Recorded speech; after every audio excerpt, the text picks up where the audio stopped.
Hey, how's it going? My name is Mike, and this is my 2005 Mercedes E55 AMG. In this video, I'm going to show how to remove and paint the valve covers on the M113k, which this car has. As you can see, all of the parts in this car have been painted, but I'm going to switch back to another theme that I previously had. I will not be doing the blower, but I will be replacing the surge tanks, the engine cover, and the air boxes with other pieces that I've already painted. So let's go ahead and get started. Before we get started, I want to give you a little teaser. This is the engine cover that I painted previously. I've airbrushed the fade, so on and so forth. Also, I want to let people know I am a complete do-it-yourselfer.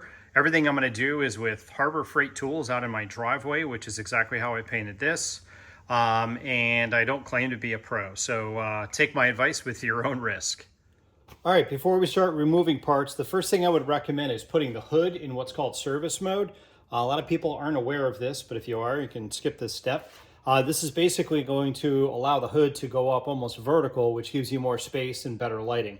To do this, if you're not aware, in the hinge area right here, there's a little, I'll call it a push tab on the inside of the hinge. You're gonna push that and you'll notice this little button right here, you can see it right there, is going to go in, and you wanna open the hood until that button is depressed.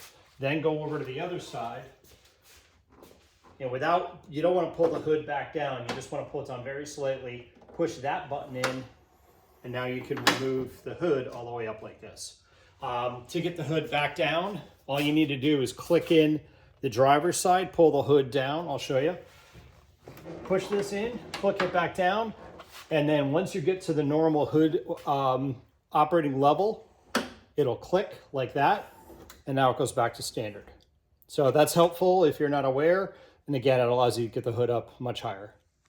Yes, and if you caught the fact that my mirror covers are not on, and they're totally dusty because I live in Arizona, I got new mirror gaskets and they just arrived today, and I'll be installing those. There will be another video for that as well.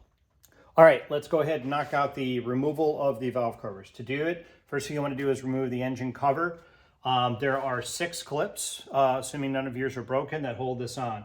I recommend putting your fingers kind of in here, pulling up like that. You'll see this front end will pull up, and then grab this side here and go ahead and pull up, and then this removes. And that's what the clips look like on the back side. Very common to see these break or get bent, but that's what they look like. The next thing you're going to do is remove the air intake tubes. There's one on each side. You may have noticed mine was out. I just popped this one back in to show you. To remove this, you're gonna just grab it and pull it towards you, lift it up, and then out of the car. So just like that, and pull it out. There is a different shape at the end here for each side, so they're not interchangeable. Okay, the next thing to do is to remove the air boxes, and this can be a little bit tricky.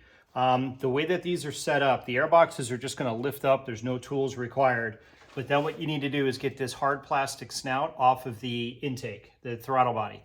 When you do that, there's a couple of tabs, one on the top and one on the bottom, that click on, and they basically have like a lip, and that grabs onto the throttle body. So you need to kind of lift that off. The one on the back side back here, you can't see it, you can just feel it. Very common for these to be broken, and on this particular inlet, they are broken on both pieces. This was kind of a spare I had. And the new set I'm putting on, it is not broken. If yours are on there, you'll want to be really careful taking these off, and you want to be even more careful when you reinstall it, because if you go to put this on and you break one of those tabs and it goes inside of the throttle body, I have heard of it destroying superchargers and even damaging the motor.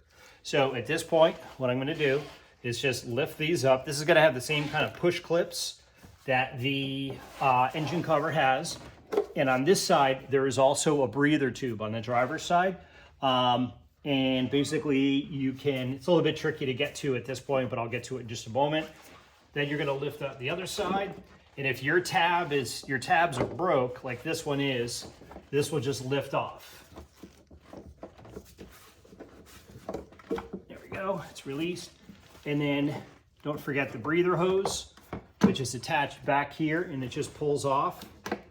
You can either pull it off at the valve covers or at the actual intake, and it goes right there. Okay, so here's a better shot of the motor with the airbox and engine cover and those vents removed. One other thing I didn't mention, people talk a lot about having to use high heat paint when you're doing this stuff. This silver that you see, not the supercharger, that's different, but this silver, I did that with whatever it was, AutoZone rattle can paint. It wasn't even high heat. It's all about the prep, has been my experience. And this has held up very well. Probably only 1,000 miles. I don't drive this car very much at all, but there might be 1,000 miles on it. But you can see it's held up. There's no flaking. Everything looks really good, even just with rattle can paint. So if that's what you're going to use, follow the procedure I'm going to set up for your prep, and chances are you'll be okay.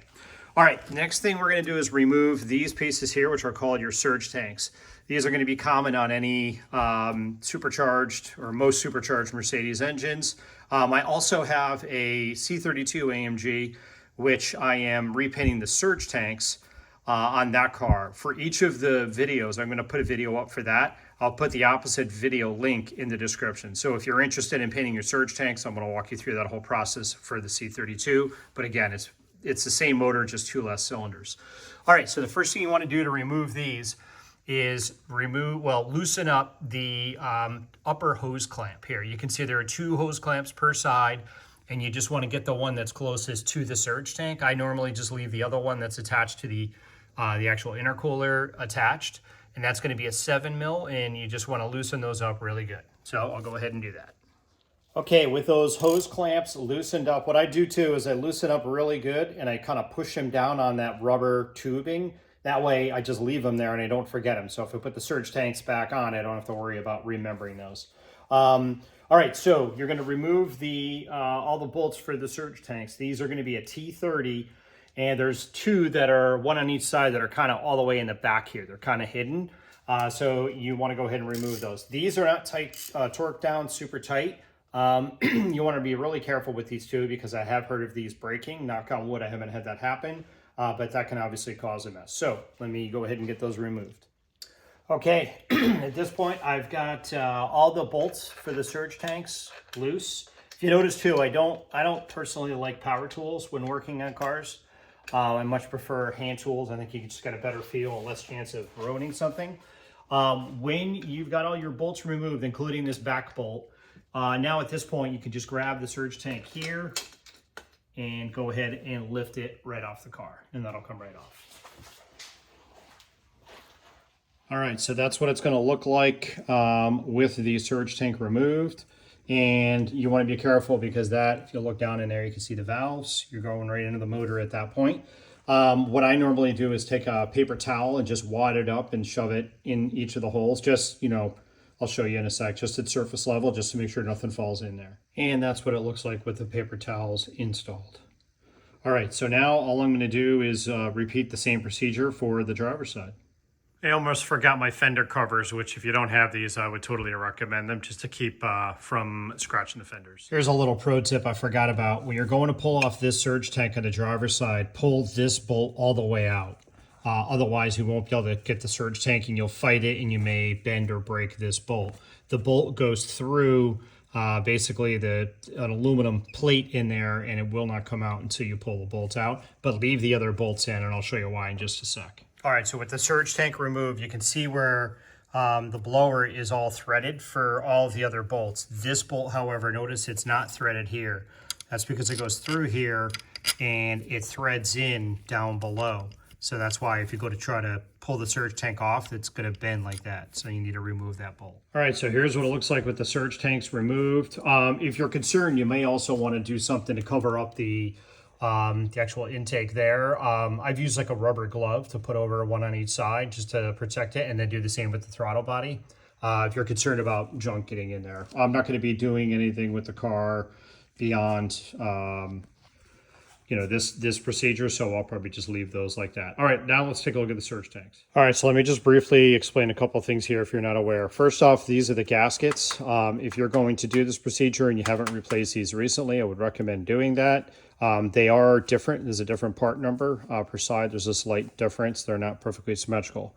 The other thing is that inside the surge tank going into the motor, you may notice a little bit of oil in there. People use catch cans to be able to get around that. For me, I've never had any issue. It's not a huge deal. I have seen, it's really tough to see because it's dark, but I've seen a little bit of oil residue inside there. I'm not too worried about that. The other thing I want to show you that's really important are these bolts. The bolts are, I think there's, on an M113, I think there's 3 or 4 different length bolts. So if you notice as we go down, that one's longer, a little bit shorter, and then the end one, so on and so forth. What you want to be cognizant of is how much length there is, or approximately the length. That's kind of the dead giveaway to figure out that the bolt's in the right spot. The big thing to be careful of is this bolt on the end, this kind of, the one that's behind. This is the passenger side. It's really short when it comes through. On the driver's side, what I just showed you where this thing goes through that hole, this one's going to be super long. So if you're going to put these back and you're like, what the hell, this doesn't look right, that's the way it should be. All right, moving on. All right, the next thing I'm going to do is prepare the passenger side valve cover for removal, and I'm going to remove all the parts that I need to on it. So first, let me walk you through. First thing is you've got this breather hose. These are often cracked or wrecked. If yours is, I would suggest replacing it. Otherwise, you're going to get a bunch of oil all over the place. Also for this job, and we'll talk about that when we get to the point, you want to replace the valve cover gaskets. They're pretty troublesome in these cars and tend to leak. So I definitely, if you're going to do the job, if you're going to be in there, you might as well just replace them. All right, so the next thing you want to do is remove the zip ties. These, I've replaced the zip ties in the past, but this is exactly the way they look from the factory, or should look at least the way they were on my car. So you want to remove the zip ties, then you want to remove these plugs. These plugs, you can see this little tab. When I push that tab, you see that little piece moving, and then this will lift off. This is likely broken on your car if you're just doing this. These are always broken. I've had a few of these cars, and I've got, again, a C32 with an m112 motor, m112k, and I've replaced them on my cars. So these parts are available, and I have the part number handy. Hit me up in the comments if you want, and I can get you the part number. But you can replace these plugs, and I've done that several times. So once I get the zip ties off, these unplugged, I'll remove the bolt. I think this is a T30, but I'll confirm. And then what I do is just take the coil pack and just kind of drop it down there and just get it out of my way. There's no need to unplug the wires. So let me go ahead and get that done. Okay, I'm going to go ahead and do one of the coils just to show you how I do this. Pretty straightforward. Again, I'm just going to cut the zip tie. And you may, again, want to take a picture of where the zip ties are located. I'm a nut, so I wanted to make sure the zip ties went exactly where they were from the factory. When you cut the zip tie, be careful not to cut the wire. Pull the zip tie off, push in your tab, remove the plug. There's the plug removed. Now what I'll do, it is a T30, I can confirm. Go ahead and loosen up the bolt that's in there for the coil pack. And if you do remove these, let's say you want to pull them right out of the car, these are all the same part numbers, so you don't need to worry about like numbering them or anything crazy. Pull the bolt out, take the coil, lift it up, and then again, I just kind of tuck it down there out of my way, and you're good to go. Repeat that procedure for the rest of them, and you'll have your coil packs out of the way. Another thing I suggest also is a little magnetic tray to hold these bolts. I get these at Harbor Freight, and I think they're about $2. They sell different sizes also. One other quick pro tip here. While the coil packs, it doesn't matter which is which. The wires totally do, obviously, with regard to the firing order. So I find that these kind of maintain their positioning pretty well. But if yours do not, you may want to number them. Once you've done that, I'd suggest I just kind of push these out of the way, and they're held by that little bolt that just keeps it out of the way, so when I'm ready to pull off the valve cover, nothing's in the way. By the way, I didn't mention it earlier. This car is a 2005, and it's got 107, almost 17,000 miles on it, in case you're wondering.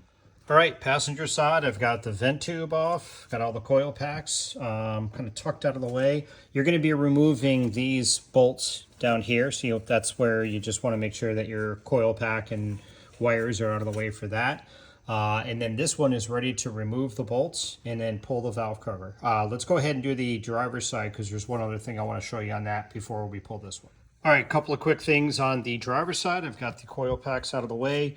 you've got another vent tube. This is just the other end of the other one that you pulled from the passenger side. This is the tube that's going to go up to the hose for the intake.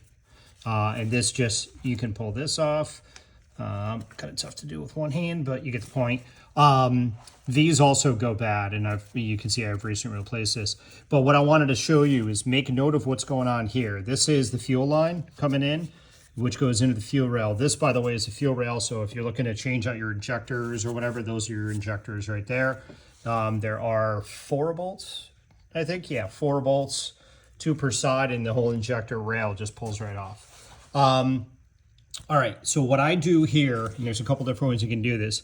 As you can see, the gas line's kind of in the way of the valve cover. You can get the valve cover on and off with the line there, but it's a bare. What I do is pull this off and then remove this. It's a 17 millimeter, and then just put a rag in there. You're gonna get a decent amount of gas to flow out. It'll soak up a rag, but just do that and it'll eventually stop.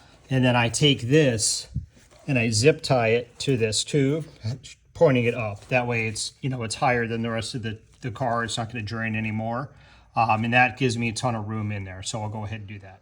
All right, I tried to capture this, but it has since stopped leaking out. The majority of the fuel, when you remove this, comes out of the fuel rail. You're just emptying out the fuel rail. It's not the end of the world. You could, if you wanted to, pull the ignition fuse, and then before you start the car, basically crank it a few times to get fuel back in the rail. I normally just crank it. It takes a few more cranks to start, and the car fires right out. And then that's what I've done with the gas line, just zip tied it to that post. And again, that clears it out of the way, so I have plenty of room with the valve cover. All right, have both sides prepped and ready to be removed. Now, there's a couple of things I want to show you here too. These bolts are longer than these bolts. You'll see that when we get the valve cover off. And you also want to be careful to remember when you reinstall, there's a ground wire that goes here, and there's a bracket that holds the clips for the coolant lines going to the supercharger there. And then I'll show you on the driver's side too. On the driver's side, the only bolt for the valve cover that does anything else is this one here for this vent tube. And so again, when you go to reinstall, you want to be careful there and put that back on. All right, that should be it. Now, in terms of pulling the bolts off, the socket is called an E10. That's what it looks like. If you don't have one of those, I definitely would not suggest using something that's close. That's a 10 mil or whatever. You're likely going to have problems. I would go over to Harbor Freight. If you don't have one of these, they're cheap, and pick yourself up a set of them. Mercedes has a bunch of these types of bolts on the car. So at this point, I'm going to just go around, loosen up all of these bolts very carefully, and then get the valve covers ready to remove. All right, one thing I did mention, before I removed the bolts, I also took an air compressor and just very carefully, making sure I didn't get it near the intake or anything like that, blew the air around the perimeter of where the valve cover meets the actual head, just to make sure there's no debris that's going to fall in. So at this point, I've got all of the bolts removed. These I've had off. Again, there's probably 1,000 miles on the car since these came off, but I've had these where at this point you go to pull them off and you're wondering what the heck is holding on because they don't budge. If that's the case, you can take a rubber mallet and tap on the valve cover. You got to be really careful though. I don't know what these are made of. I think it may be aluminum, but I hear they're soft as well. So what I'm going to do is just go ahead and pull it, and it's came off real nice and easy for me. I didn't cheat either. I did that. That was the first time I had done that. Lift it straight off, and you're going to get the valve cover gasket coming out with it as well. All right, and there's the unit removed. This is always a fun time to take a good look and see how well your car was maintained, see how everything looks. You really can't see the tensioners for the chain in there, but again, take a good look at it. This car's got, again, just under 117,000, 116,000 and change, and it looks very clean. It was very well maintained. I have all the service records. Oil changes were done at the correct intervals. So at this point, I'm going to repeat the same process and get the other side off of the car. When you go to remove the driver's side bolts, all of them are short except for these 4 right here, which are all the same length. They're the same length as the 2 longer ones on the other side as well. So basically you have 2 different length bolts overall. All right, there you have it. Valve covers removed. At this point, you want to be super careful, again, to make sure you don't get anything in there. One other thing, too, I want to show. When you remove the driver's side valve cover, if you recall, I showed you this, which was basically going through the bolt that goes in there. This goes, let's see if I can capture this. You can see it right there. It goes into a plug in the blower. See that right there? And this basically, very difficult to do with my left hand. There we go. It plugs in there. So when you go to plug, I'll show you this when we reinstall, but you really want to be careful that that gets plugged back in. Otherwise, I believe that is would cause a vacuum leak. And I've heard of people having issues with these cars and say, I don't know what's going on. And these things even, I've seen where these just kind of come out on their own. So you got to be careful of that. All right. Let's continue. All right, here's a shot of the valve covers on the bench. Again, this is a good opportunity to see what kind of sludge buildup you've got, see how things are. I'm replacing the valve cover gaskets. I buy my parts through FCP Euro. Really good company to deal with, and they have a lifetime guarantee on all of their parts. So these things have about 1,000 miles on them. I just ordered new valve cover gaskets. You can see them right there. And I will send the old ones back and get a refund on those because it's a lifetime guarantee. So pretty cool option there. So at this point, what I'm going to do is remove these parts. So again, what I'm going to be doing is stripping these down, and then I'm going to be painting them the Petronas green. There's the Petronas logo. If you're not aware by now, I'm a big Formula One fan. So the car is kind of Petronas F1 inspired, which is why it's got the fade that I showed you earlier for the engine cover. So these are going to be stripped down, and I'm going to bring these to a media blaster tomorrow. He's going to blast them, take off the old paint. This is, again, just rattle can. You could see remnants of the green underneath there because I had him painted green before. He'll strip them down to bare metal, and then I'll walk you through the procedure to prime, base coat, and clear coat. And again, I'm just using Harbor Freight tools in my driveway. But I did this before, and I've had really, really good results. It's all about the prep. So if you notice again here, this is just rattle can, and it hasn't flaked off. It's held up really well. So prep is really the key. One thing I've got to figure out, and this would be something for you to be aware of, the way that these work is this is a separate chamber. So if you notice, it's got these little torque screws. If you're going to be redoing yours and you haven't resealed these before, you probably want to do it. I'm not going to do it on these, I don't think. It sucks. It's kind of a pain. What you need to do is pull these bolts off. And there's another one right there on this side, and then on that one there are two. That's the passenger side. And then you need to lift this piece off, and it's RTV sealed to the valve cover. It's a whole separate chamber that comes off. And a lot of times you get a screwdriver in there and pry it up. You feel like you're going to break something. You might if you're not careful. And then you pull it apart. Then you've got kind of a male-female channel. And in the female channel, you want to go through and scrape out all of the old RTV. If I end up doing it, I have a cool trick that I'll show you, a tool that I built basically to help do that. And then you want to reseal it with RTV. I use an RTV called The Right Stuff. I've had really good luck with that. I've done that before, and you can see it's sealed up. There's no, I mean, again, only 1,000 miles on the car since I did it, but no evidence of any leaking.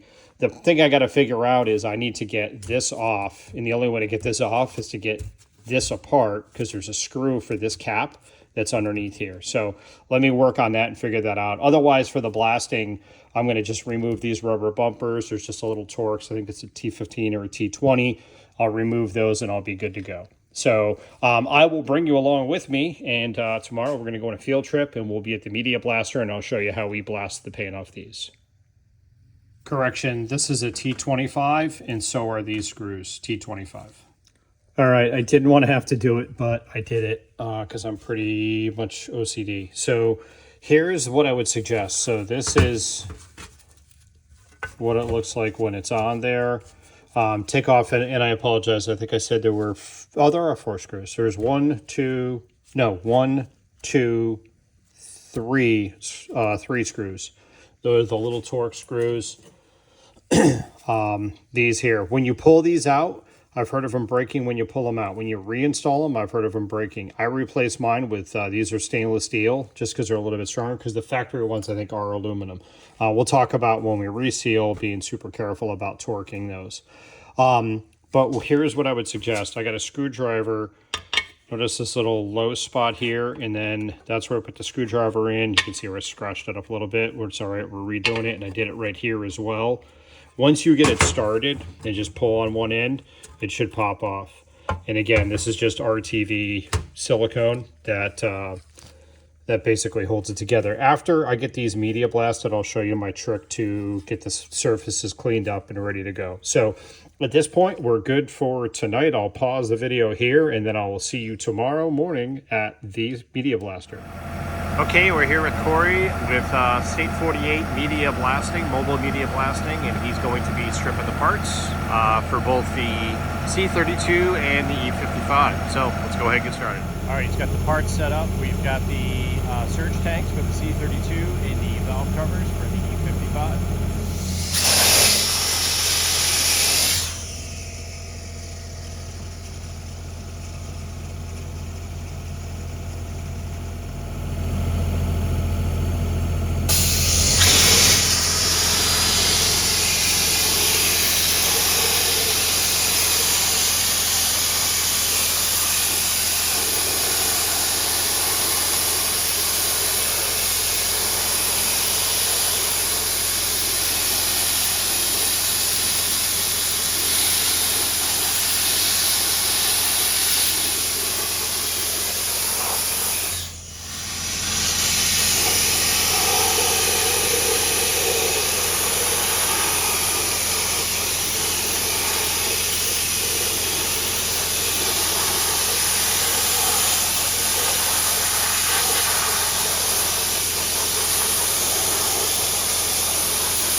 Let me record. There you go.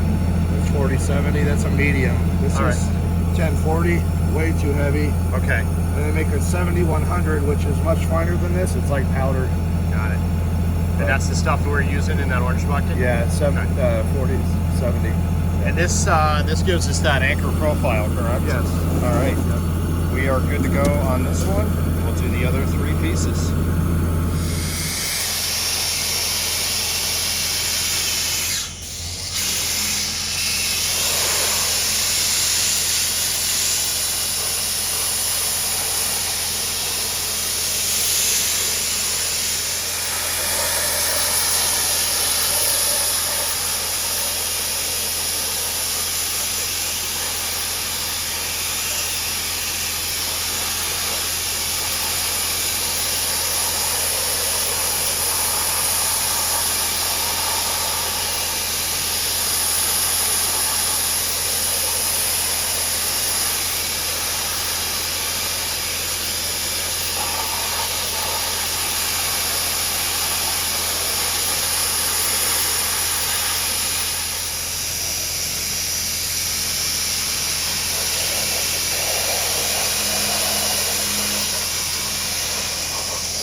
right, this is what it looks like after it has been blasted. And Corey was really careful not to get inside of the parts, especially on the machine surfaces as well. And that looks awesome. No more paint. All right, there we go. Surge tanks for the C32 and the valve covers for the E55 are all blasted. Now I'll bring them home. We'll give them a good bath in some soap and water. Make sure all the dust is out, the debris there from blasting, and we'll get them ready for paint. All right, it's the next morning and I am back from Corey's. He completed the valve covers, as you can see, for the E55. He also did the surge tanks for the C32 at the same time. And you can see the blasting that he used. I believe it was sand. It gives you what's called anchor profile. This is basically very, very slightly textured at this point. And you can kind of hear it there, much like the factory. But it really is designed, it's specifically designed to allow paint to adhere.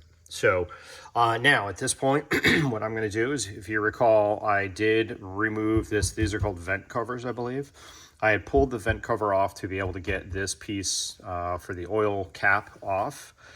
I'm going to pull this apart, and I'm also going to pull this vent off as well, because there's a little tiny area there and there's likely to be some sand in there. So my next thing is going to be, I'll remove this, get any residual sand out of there, and we'll start getting these prepped for paint. Okay, I'll walk you through kind of the process to remove these vents. Again, there's RTV that holds these on. So to remove these, you want to remove the screws. So this is the passenger side. There are 2 screws here, 2 Torx, and that is a T25 once again. So now what I'm going to do, the objective here is to get this off without cracking or breaking anything or chipping it. So what I like to do is put a screwdriver in here, and then you can see there's these little indentations where the coils go, and then basically put it in. You can even go down here on this end, and then put some force. And if you can hear that, you can hear the RTV kind of lifting, just nice and gentle. There we go. Once you've got it loose on one end, pull up the other end, and that should open up just like that. All right, for the next step, let me show you how to remove the old RTV. And if you're going to get your valve covers blasted, if they had old paint or whatever, definitely a really good idea to open up. Look at all the sand that would have been in there that would have gotten in the engine. So now I can clean everything, get it out really good. All right, let me show you how I get this off. All right, before you reseal these, again, you want to remove the old silicone in order to get a really good seal. What I did is I took a screwdriver and a cutoff wheel, and I cut a groove into an old screwdriver. On the valve cover side, which has got, we'll call it the male side, now I just take this and run this along like this. And you can see it'll do a nice job. You can also get into the edge here just to get rid of the old RTV, just like that. All right, and then for this inside piece here, I just take a screwdriver that's the same size as this and just go along and scrape it. When I'm all done, I'll hit it with a wire brush and get it all cleaned out. Pretty straightforward.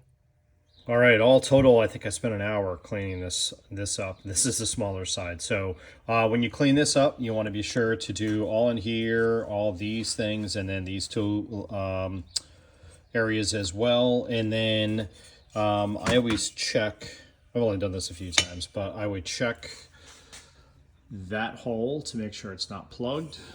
Hopefully not. And that's basically it. So I got the RTV cleaned out. I used some brake clean in there. I hit it with the vacuum, air compressor, and obviously, in my case, made sure there's not a grain of that sand, the media, left in there. So now at this point, I'll go through and repeat the same process on the other side. All right, at this point, I am working on the driver's side. I just wanted to show you real quick, just kind of some of the detail of, again, using my little notch screwdriver. I'm just putting it in there. This does a good job of getting this top surface. You can see where it's all silver again. Getting the RTV off. And then again, I'll take a small flathead screwdriver about the size of the groove here and just get in there and work it out really good. And another thing I've used is some acetone on a rag, kind of get the rag in there like that, and also a brass wire brush. So I'll keep cleaning, almost done. All right, sorry about the wind. I'm outside now, and I sprayed him down with some more of that awesome degreaser from the dollar store. Sprayed him down really, really good, let him soak for 10 minutes or so and dwell a little bit. Now I'm hitting him with a pressure washer. I've got a 25-degree tip on here, so nothing super aggressive. And it's all about getting them really clean. I even pressure wash the underside inside here just to make sure I get all the sand out. Now I'm gonna hit them with the air compressor. All right, so this is my setup. I just got my bucket of soapy water and then a soft scrub brush. No need to do inside where the, where there's not going to be paint going. The biggest thing here is to get them really, really clean with the soap and water. And again, I would do this, do it, rinse it off, do it again, rinse it off, do it again, rinse it off, probably 3 times. That's where mine failed on my other car, my C32, and I didn't have the prep perfect for the surge tanks. And that's where the paint kind of peeled up a little bit. So I'll continue getting these clean. All right, after they're clean with the degreaser, next I'm gonna hit it with some of this. I'll mix this in some water, use a scrub brush, scrub them up really good, do 2 or 3 sessions of that, rinsing them off with a pressure washer. 3 hours later, I am self-proclaimed a little OCD and kind of a nut. I don't know that you necessarily need to take that long to do the proper clean, but I figure I'd rather spend 3 hours cleaning it than 6 hours redoing it. So I went ahead and used soap and water and a brush, did that 3 times. They're squeaky clean. And one piece of advice, if you've got an air compressor after you wash them, I blew out the whole thing, top and bottom. There can't be another grain of sand remaining, right? After the sandblasting, inside of these tubes. Also blow the water out of like these little holes, because otherwise it could come out when you're painting and that's going to screw up your paint job. So as you can see, everything is good there as far as the vent covers go.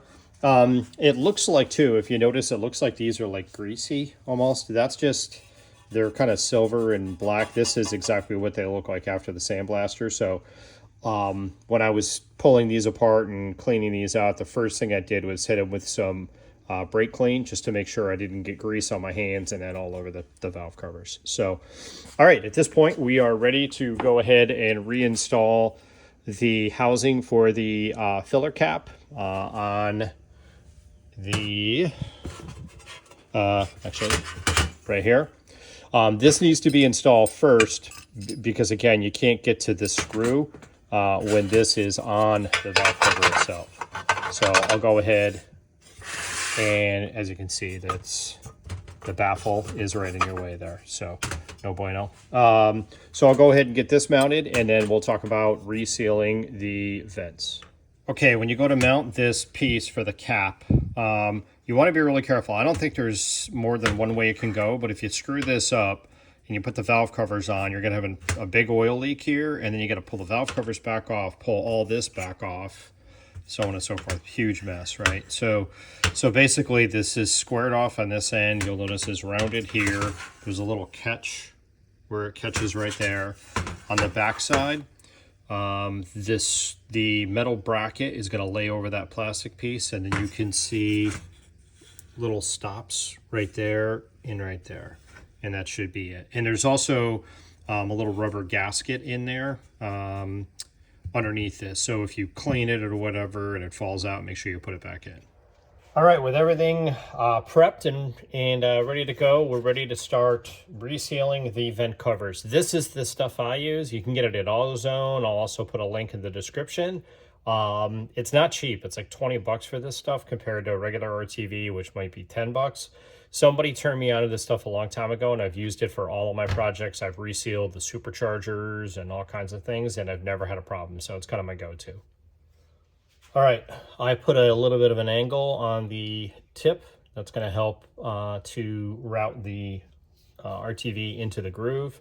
And you don't want to go too far down here, because otherwise it'll make a mess. Then what I do is I just fill up the bead inside of the female channel. And again, you want to make sure that you get into all of these areas. I do these holes as well, right around those holes, just to be safe. So pretty straightforward, just a matter of squeezing it down. I'll give you an idea of the amount that I normally put in. You don't have to go crazy, but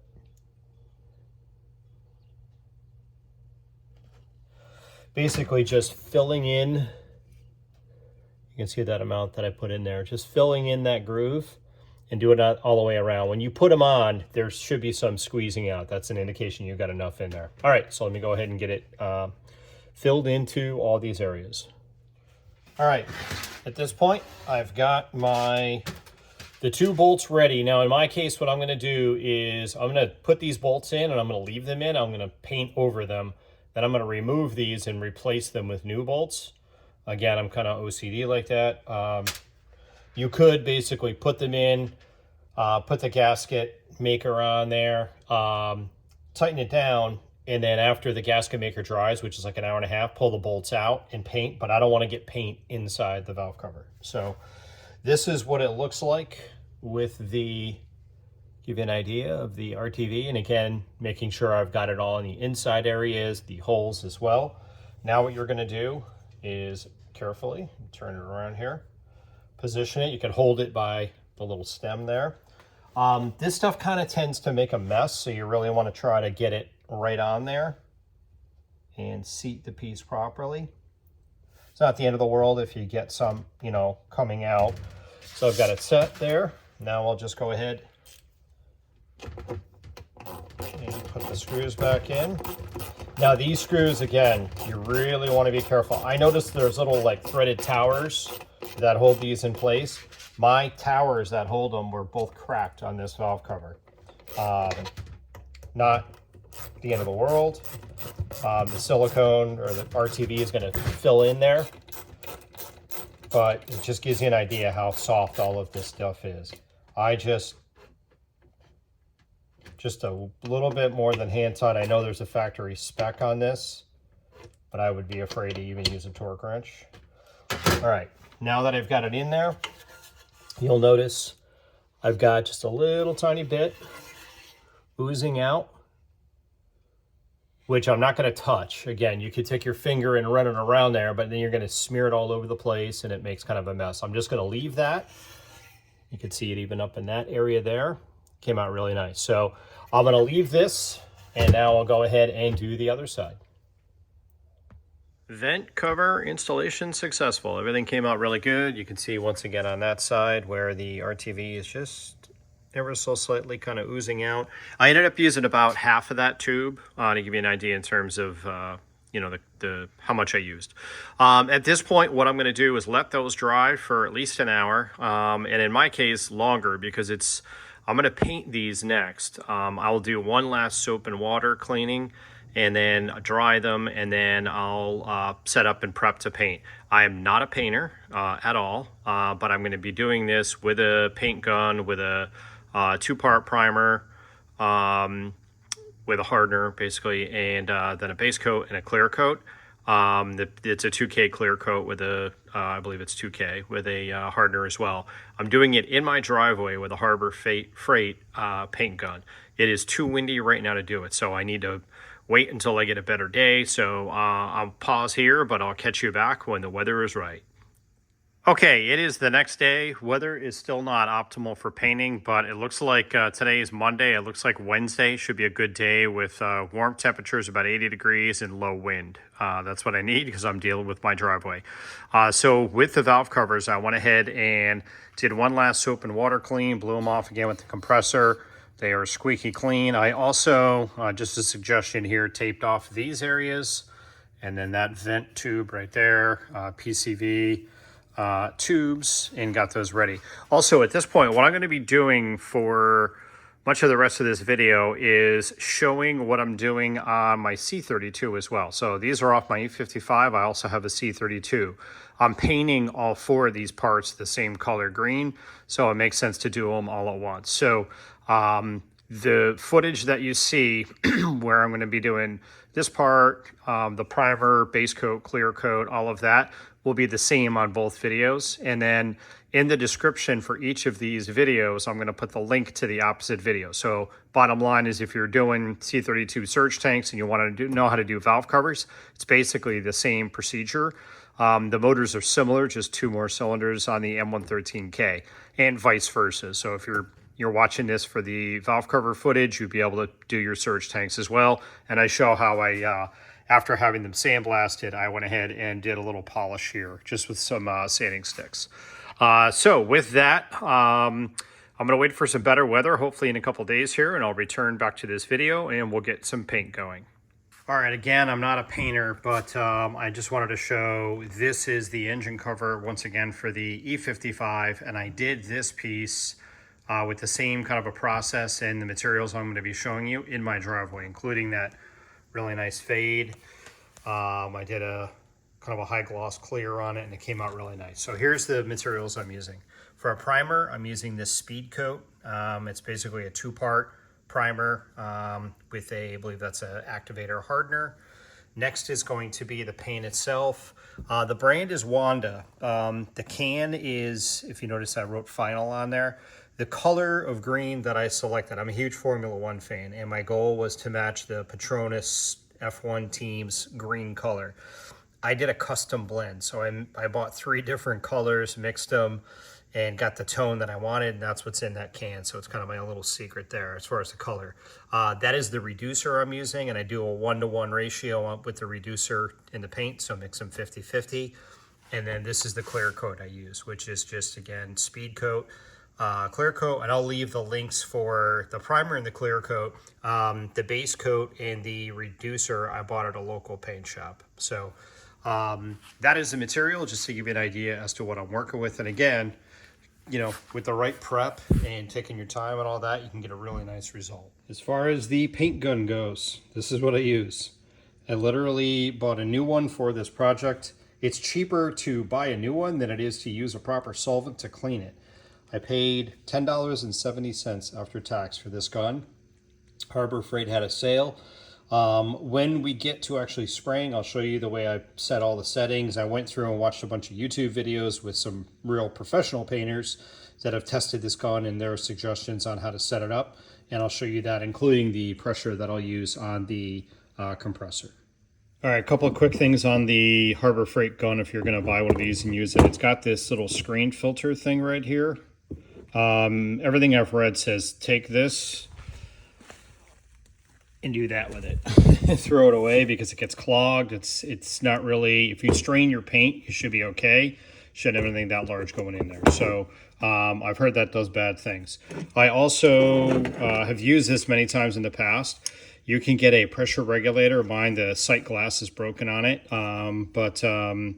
Get a pressure regulator and also one of these devices. I don't know if it works or not, but I'll put it on there. It's supposed to absorb moisture. Even though I'm going to drain my tank. That's another thing too. Drain your air compressor. Make sure you bring it out in your driveway or whatever and drain out any water it's got in there.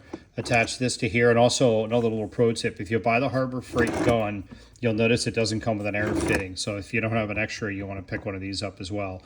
Once you get it all assembled, what I do is run some reducer through it just to kind of clean out any oil that might be in there. And then that helps you, kind of get it set and get your settings good. And I'll show you that in just a moment. All right, I'm just going to real quickly walk you through the way I have this thing set up. Again, you can see a ton of tutorials on this gun. There's a bunch of them online. So the way I have it set up is I've got the fan. This is the fan, how wide it sprays. I've got this open up all the way. This, depending on which way you've got this going, is going to dictate which way your fan is going. I tend to leave it like this. And also, as far as this is your product. The way that I've been read to do this is you want to unscrew this almost all the way. If you unscrew it all the way, it's going to pop out, no big deal. You just thread it back in and there's a spring in the needle. What you want is for loosen this all the way, pull the trigger until the trigger, it's going to dribble out water here, is basically all the way like that. So it's against there, and then tighten this up until this hits this. So basically when you pull the trigger's all the way in. When you do that, and I've got water in here too, this is something I figured out. It's a good idea to kind of get yourself used to the gun instead of wasting a bunch of product. And then when you shoot, this is basically what it looks like. All right, and it's your pressure regulator. Again, I recommend having one of these on the gun. Mine's going to be at between 55 and 60 PSI when I'm pulling the trigger. As I'm painting, and it, you know, primer, paint, and clear are going to go down a little bit differently, each one, because of their viscosity. So I may make some subtle adjustments while I'm doing it. But when you see me shoot the paint, that's basically, or the primer or clear, that's basically the settings I've got. So hopefully that's helpful. Okay, I've got everything set up outside. All the parts are prepared. Now it's time to start mixing up the primer. So if you're not familiar, if you get these mixing cups, they've got these ratios on the side. And basically you fill, you know, it's got different columns, basically indicating where to fill the first part up and then the second part based on the ratio. So I'm doing a 4-to-1, which is what the manufacturer is suggesting for the primer. So it's a 2-part primer. So it's got a activator and the actual primer itself. This stuff you definitely want to shake up really, really good. I don't use it often. I don't do a ton of painting, so I had it sitting for a while. So what I'm going to do is, obviously you want to have an idea as to how much paint you're going to want to use. I tend to probably do more than I need to start. So one little pro tip here. You want to be careful with the lines on here. If you slosh this around, it can make it difficult, or, you know, it comes down the side of the container. It's pretty tough to see those lines, and then you got to basically clean it off. So now at this point, I've got that in. And I'll go ahead and add my primer. The cap is a little bit stuck. Again, as you can tell, I don't use this terribly often.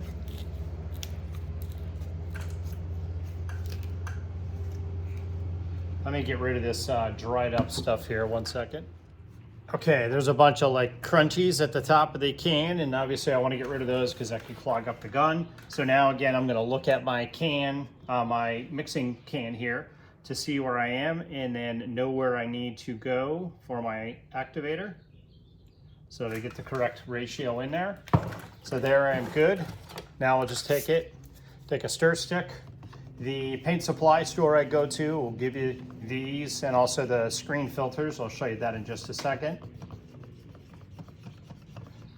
And once you mix this up, it's a chemical reaction, so it's starting to you know, go through that process. So you've got a limited open time to work with.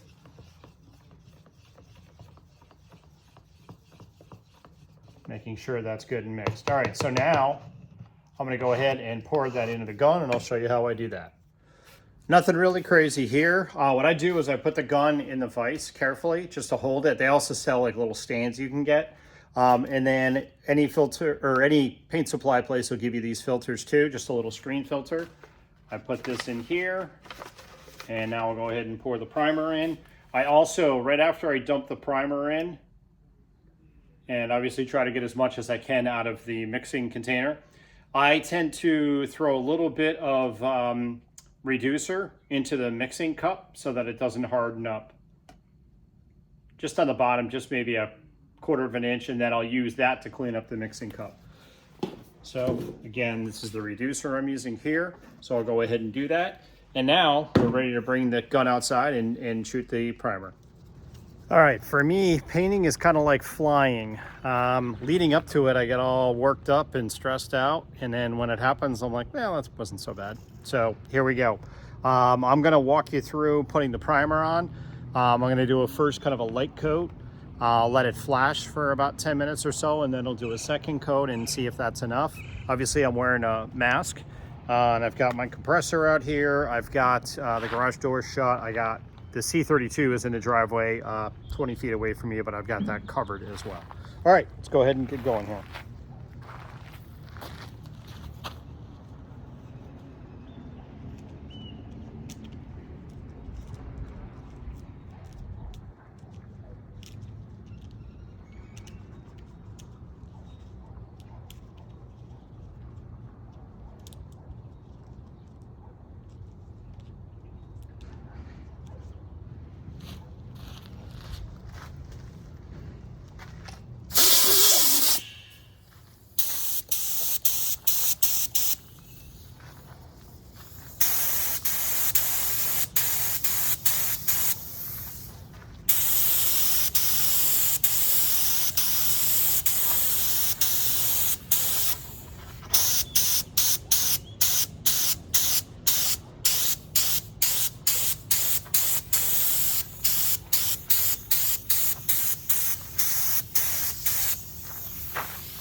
All right, there's the first coat of primer. That was a perfect quantity. If I look in the gun, I can tell it's getting super low. There's just a mouthful left in there. So I don't like to waste the product, but I also want to make sure I have enough. So now I'll let that flash again for 10 minutes or so. And then I'll go ahead and give it a second coat of primer. In terms of the conditions, right now it's about 78 degrees out, and there's a very light wind of about 4 miles an hour. So pretty good conditions to be painting outside. All right, let me let that flash up. All right, I did my second coat of primer, a little bit thicker than the first, and just kind of one nice even coverage coat. And as you can see, everything looks really nice. Valve covers. And it's been almost a half an hour. I went in and cleaned the gun out really good and got everything prepped to be able to do the base coat, which we'll talk about next. All right, one little helpful hint too, if you do not paint your base coat within about an hour or two of painting the primer, you may need to scuff the primer to kind of get it to rebond. I've read that, so any professional painters out there, if I'm wrong, please let me know in the comments. The next thing I'm gonna do is do the base coat. And for that, again, I've mixed up my secret formula here to get the color I want. And by this point, you might be saying, dude, this is so much work. Why not just get them powder coated? You can get them powder coated, which I've done with wheels and things like that, but you have far fewer color options and you can't touch it up yourself, which I completely hate that notion of being kind of handcuffed to someone. So I've already mixed this up. I'm gonna go ahead and mix my base coat paint. I'm just using a Wanda. It's kind of an entry-level paint. And then I'm using, again, a slow reducer. If you look up and read, there's different speeds of reducer depending on the ambient temperature. This is gonna be a 1-to-1 ratio, and I'll go ahead and get that mixed up into the cup. And then same thing, I'll use my strainer, strain that into the gun, and then get it outside and ready to shoot the base coat. Okay, here we go.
You may have saw it at the end there. I ran right out of paint, but I've got a nice kind of a dusting coating, a good light base coat on there.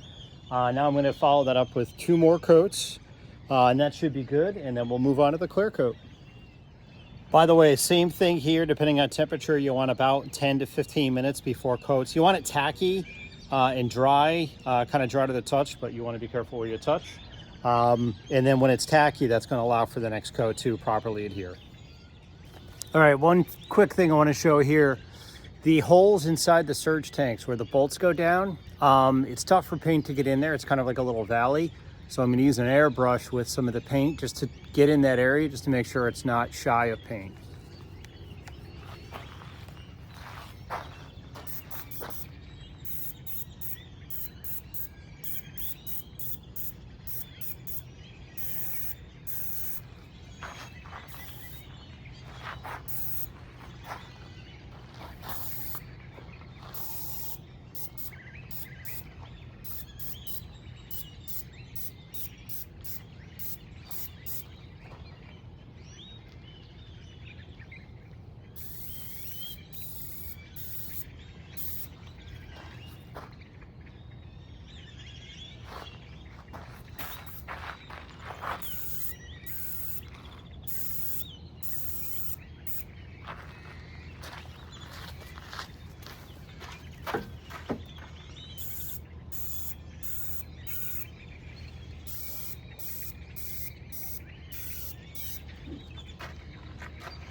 All right, I'm fighting daylight here, but I got a big work light I can bring out here.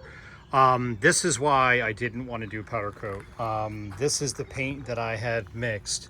I'm a big F1 fan, and this is the closest thing I could figure out and match to the Patronus green. It's kind of tough the way, with it getting dark out, to see the color. It's got a slight metallic in it, and it came out really nice. So there is everything painted with the primer. You can see that looks really sharp. The primer and the base coat.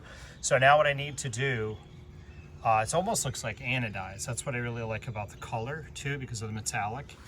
It's just really, really sharp. I'm gonna do, this is what the fade is done with on the engine cover, and I'm also gonna be doing the brakes in an upcoming video. So now, at this point, I gotta take the surge tanks in, and just like I showed earlier with the sanding sticks, I'm gonna sand off the paint off of the top of the AMG logo very carefully, and then bring them back out here and then clear everything, all four parts. So I'm gonna go ahead and bring the surge tanks in now. One quick thing on the clear coat, I always use a brand new cup every time I do clear, just to make sure there's no residuals, because this is the final coat. All right, clear coat was successful. Keep in mind, I'm not a painter, and I did this in my driveway with a $10 spray gun. So not perfect, but I would say really, really good. You know, much better than you're gonna get it out of a rattle can. It didn't cost me a ton of money, and I was able to custom blend my own color. Here's the surge tanks with the AMG sanded off. And again, I cleared right over that. So it's, you know, it's really, looks really good. So at this point, the next thing I'm gonna do, I am a freak, and I'm gonna paint all the screws that go in, the heads of all the screws. So I'll do that next, and then that'll be it for tonight. And then I'll let everything dry up, and then tomorrow night start reassembly. All right, here are all the screws kind of before. I've painted these before, but they, especially when you put them on and stuff, they get chipped up. After I install everything, I'll put a little bit of paint on the brush as well, and just touch up whatever gets scratched.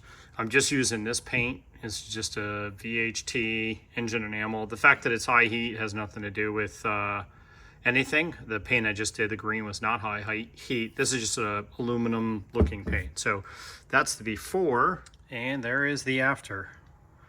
Look like new, took under 10 minutes. All right, on to the next step. All right, so it's a couple of days later, and I'm back to working on the E55. And at this point, I'm gonna just remove the masking. As you can see, again, I've got some tape here and here. There's my color influence too, by the way, the Patronus logo. And I just learned today, if any F1 fans out there, Lewis Hamilton's gonna be driving for Ferrari in 2025. So it's kind of a shocker. Lewis is kind of my guy. Don't know how I feel about it yet, but I can't change it. So So again, I'm going to remove the masking. I'm going to replace these screws, and then I'm going to reinstall. There's a couple of, or 4, I think, little ball mounts where the engine covers are going to snap onto. So I'll go ahead and prep all that. I'm actually addressing the underside first. I've done this, I don't know, 3 or 4 times on Mercedes cars, and every time I do it, I end up getting a little bit of overspray inside of the valve cover.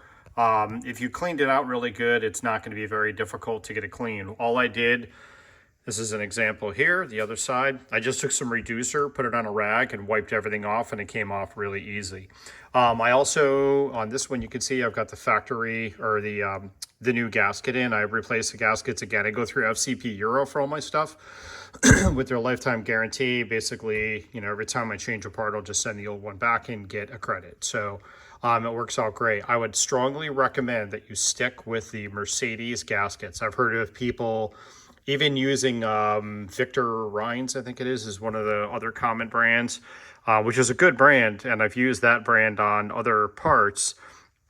But I've heard of people having issues where these start leaking right away if they're not the OEM ones. Here are the 2 part numbers. They are different. So go ahead and get a screenshot of that. That's one side, and there is the other side.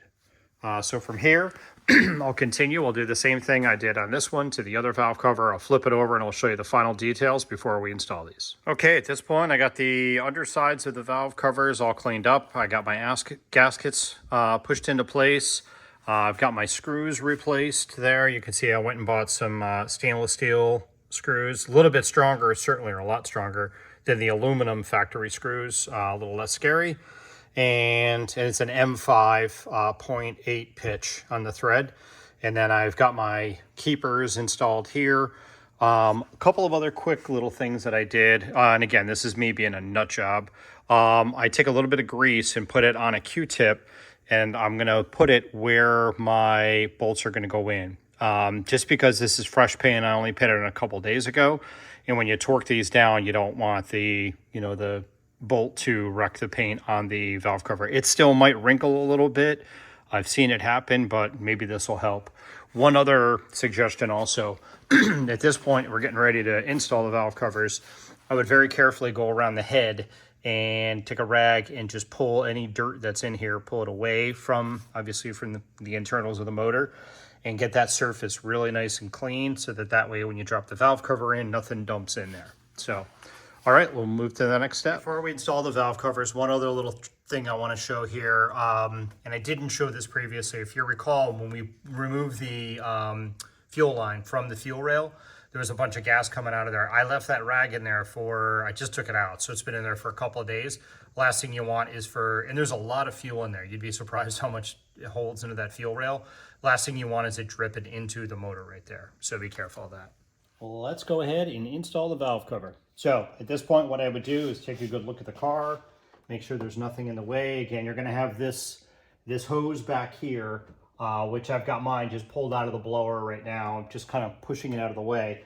You also want to make sure, take a final check to make sure your gasket is seated really well. It is possible and likely that your gasket's going to kind of fall as you do this. So at this point, just take the valve cover very gently.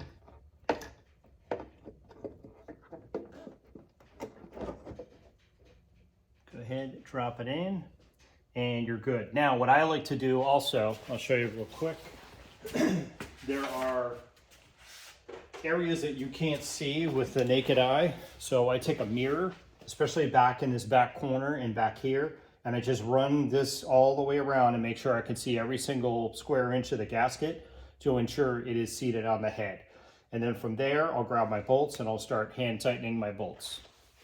Okay, my gasket is good. I check it all the way around. I have seen where it does slip or it gets kind of folded under itself, and that obviously can be a huge mess later. In terms of the bolts, on these, different than the surge tanks, there's only 2 lengths on these valve cover bolts. There's a short and a long. The long ones on the driver's side, there are the 4 that are going to go in this top section into your breather vent. So again, I'll just put these in and I'll go around and start hand tightening them before we do the final torque. Okay, again, when you're doing the driver's side, you want to push this vent hose back so that you're going to be putting the bolt through this and into the valve cover. As a reminder, that pipe is right there. I see this all the time on forums. People have pictures like this and say, what does this do? Is this a problem? I think it will cause a vacuum leak, and it stays in place pretty good so long as you've got this bolt holding it in place. Okay, once you have your bolts all in and hand tight, you want to go around. I don't know if there's a specific order number, but anytime I'm doing something like this, I'm always going to alternate, you know, not do them all in a row. It's an E10, again, is the socket for your freshly painted bolts. And these get torqued to 8 Newton meters. So that side is all torqued down. And then next, let's address the vent hoses. We'll reconnect the fuel line. Okay, pretty straightforward here. Your order of operations wants to be this first PCV vent. So reattach this. If you notice the way it's shaped, it's basically has a provision for the fuel line. So do that. And then next we'll hook up the fuel line. All right, when reconnecting the fuel line, I always like to put a rag down just in case there's any residual fuel in the line. I doubt it. Normally the fuel is in the rail from my experience. Next, I've got my zip tie here holding it out of the way. I'll cut that. I also have my wrench ready. It is a 17 mil. So now I'll just take the fuel line. You'll also see, I'll show you this in just a second. Just carefully thread this onto the rail. There's a little rubber bumper, I'll call it, that's on the fuel line that is intended to keep the fuel line off of the valve cover. So let me get this threaded back on.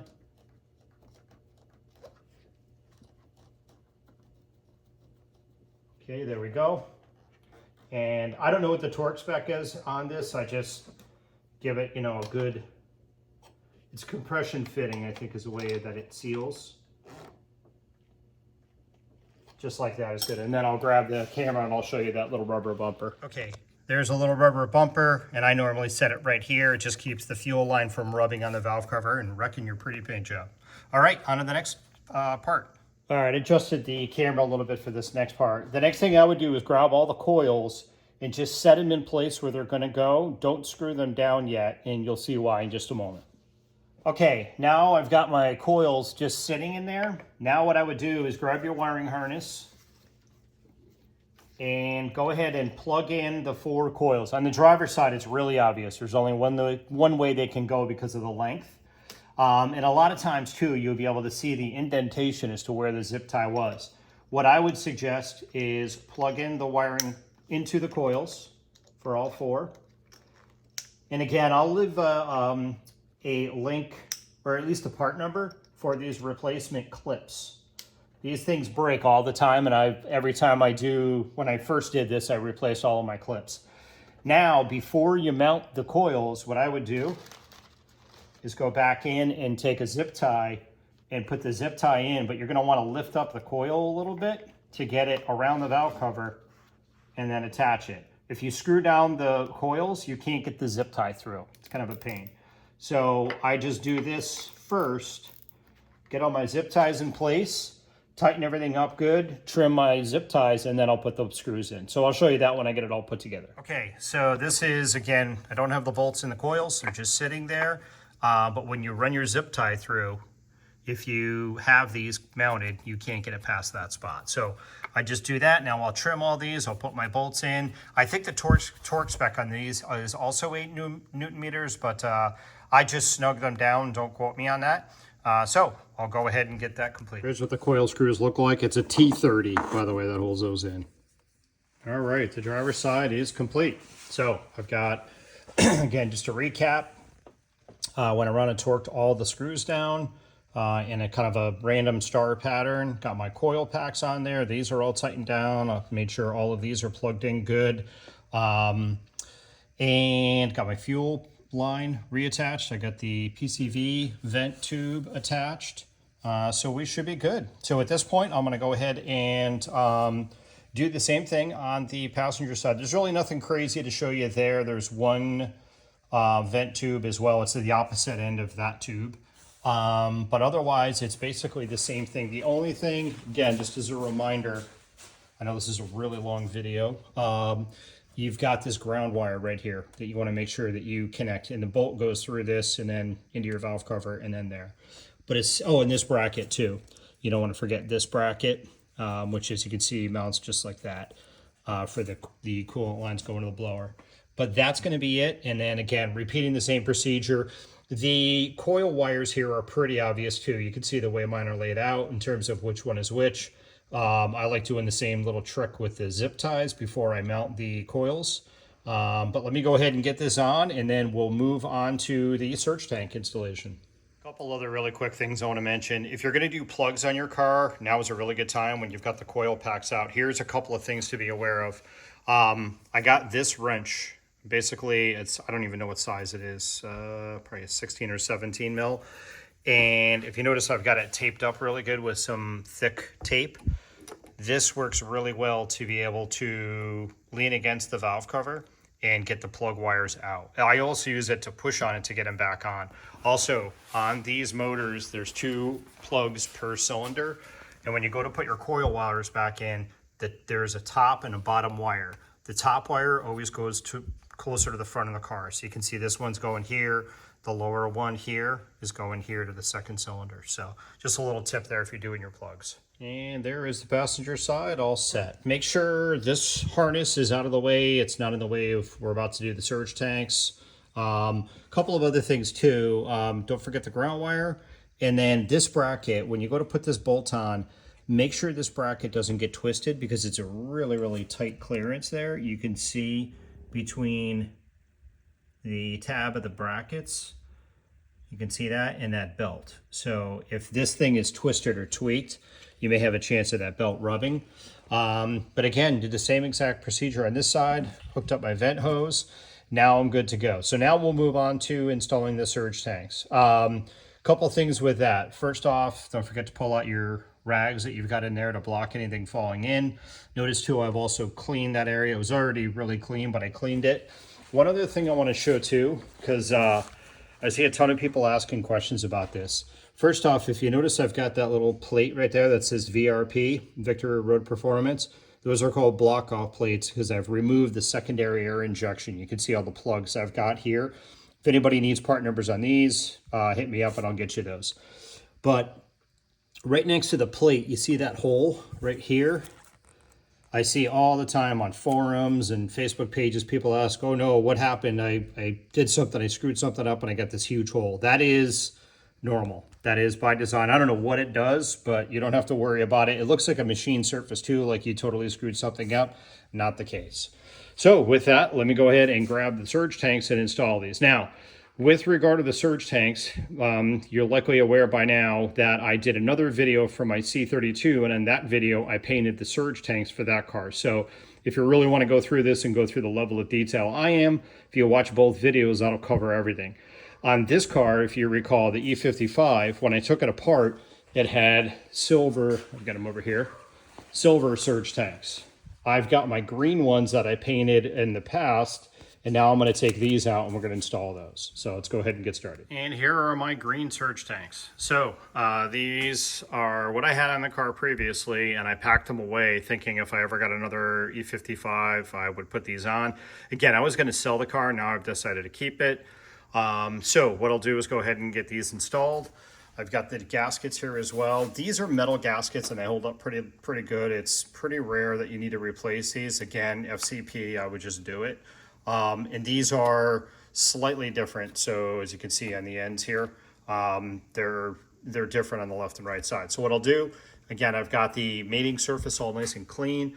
I'll go ahead and put these in. I've got my freshly painted screws because I'm a freak. And then I'm going to, once again, I'll put these in, hand tighten them, and then do like a star pattern. Let me look it up here. It's 20 Newton meters is your spec on the torque. So I will do that now. Before I put the bolts in here, let me show you these. There are 4 different length bolts. They're relatively obvious based on the tapering width of the surge tanks. The only one that's really kind of weird, as a reminder, when I took this out, is going to be, let's see, is that the driver's side? But it's going to be on the driver's side. It's going to stick way out like that because it goes through the top of the head. So just as a reminder, the rest of them, when you put them in, if they're in the right spot, like the shortest ones obviously go down here, there's going to be about that much, a little over an inch, maybe an inch and a quarter sticking out. All right, when you drop your bolts in on the driver's side, this is the way this should look before you start threading them. So this one, again, I had to get my flashlight in there and kind of wrestle it around with a little bit to get it to drop down. So again, that's just sitting in there now. I definitely would not use a power tool on this because if you strip out the runner, you're screwed. So I would start them all by hand and then go around and torque them. Surge tanks are complete. Once everything is torqued down, also don't forget the two clamps. Those are a 7mm right back there. Get those torqued down. Now the next part is going to be installing the, I don't know what you call it, basically the snorkel, I guess, for the throttle body. And I do this a little bit different than what most people do. Most people take the whole assembly. This is the old one that I'm not going to be using. By the way, I'm selling these old parts that were silver that were on the car, if anyone's interested. I don't put it on like that as one piece. I'll show you how I do it. My approacher is a little bit more work, but it's a hell of a lot safer. On these pieces, these two tabs, that one and the lower one there, tend to break. If you're not careful, and you put this in and it's all one piece and you're kind of fighting the thing and all that, I have heard of, never happened to me, knock on wood, and hopefully doing it my way it won't, this tab breaking off, getting caught inside the throttle body. Then you drive the car, you floor it, and this piece of busted plastic gets sucked into the blower and takes out the blower. I have heard of that happening. So the way that I do this is I just take this piece like this. It's far easier to handle when it doesn't have the air boxes. I gently put it on and make sure both pieces click.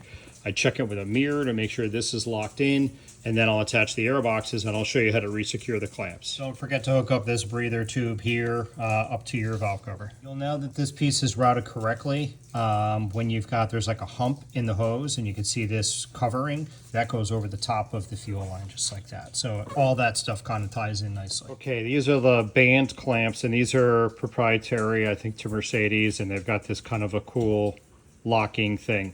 What you want to do to release it is right in where my thumb is there, put a small flathead screwdriver and pop it. Sometimes these other little clips, you see, so we can get that to focus. See that little tab? That tab is sometimes bent over inside of there. See how it's sliding in there? So you need to unbend that so it's straight, put a screwdriver in there, and that'll pop this open. Then what I do is I make sure they're positioned correctly, just like the other two that are on there. And I place them here, just like that, and just kind of push them, further on than they need to be. Now I'll put my air boxes on and then I'll show you the tool that I use to be able to resecure those clips. Okay, here's my main pair of air boxes.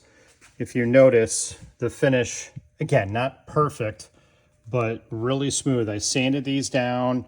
And I use the exact same procedure that I showed you when I did the valve covers. I did the exact same out of my driveway, primer, base coat, clear coat, and then I wet sanded and buffed these. Look at the finish on that. That's with a $10 paint gun in my driveway. It looks great. So now I'll go ahead, I'll push these on, just push this onto the rubber part. You always, with these two, you want to make sure your tabs are in good shape because these clip onto those little rubber balls that I reinstalled on the valve covers. And also, a lot of people are missing these or they fall off. There's a couple of little rubber insulators. These, so I'm going to do this one hand, just pop off like that. I remember on my first E55, I found one of these in the driveway and I said, what the hell does this go to? That's what it goes to. So, all right, let me go ahead and get these on and I'll show you how I secure the clips. All right, kind of a hard angle to be able to see, but this is the tool. It is made specifically for those clamps. And basically you just grab this goes into the kind of the end with a lip like this, and you just pull the two pieces together and they lock in place. Let me see if I can go ahead and do that. I like to make sure too that they're lined up, kind of like the same way the other ones are. So now, if I can do this, you'll hear it click into place. And there we go.